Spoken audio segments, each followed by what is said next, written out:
લીંબડી તાલુકામાં શ્રી ગોવિંદ ગુરુ ધામ કંબોઈ ખાતે આદિવાસી ગૌરવના પ્રતીક ભગવાન બિરસા મુંડાની 150મી જન્મજયંતિ નિમિત્તે જનજાતીય ગૌરવ દિવસનો ભવ્ય કાર્યક્રમ યોજાયો।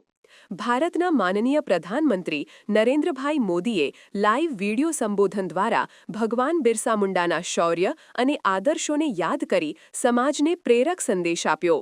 મુખ્ય મહેમાન તરીકે ગુજરાત રાજ્ય નાણાં પંચના અધ્યક્ષ યમલ વ્યાસજી અને ઝાલોદના ધારાસભ્ય મહેશભાઈ ભૂરિયા ઉપસ્થિત રહ્યા।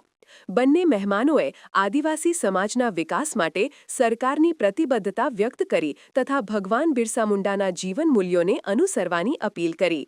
આ સભામાં મોટી સંખ્યામાં સંતો, ભક્તો, મહંતો તેમજ જનમેદની જોવા મળી। કાર્યક્રમમાં જીવન પ્રસંગો, સરકારની કલ્યાણ યોજનાઓની માહિતી સાથે જનજાતીય નૃત્યો અને લોકકલા કાર્યક્રમો યોજાયા।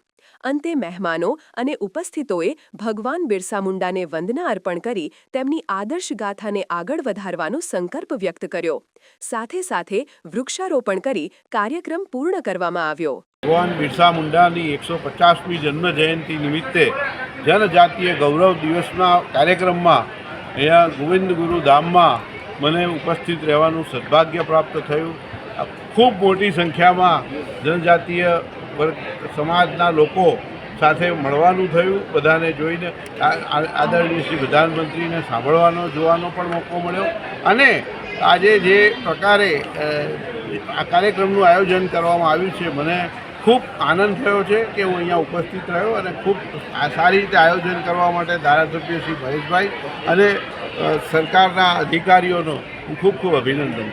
સમાચારની અવનવી અપડેટ જોતા રહો નિખરતા ગુજરાત ન્યૂઝ સાથે। નિખરતા ગુજરાત ન્યૂઝને લાઇક, શેર, સબસ્ક્રાઇબ કરો અને બેલ આઇકન દબાવીને સમાચારની ઝડપી માહિતી મેળવો।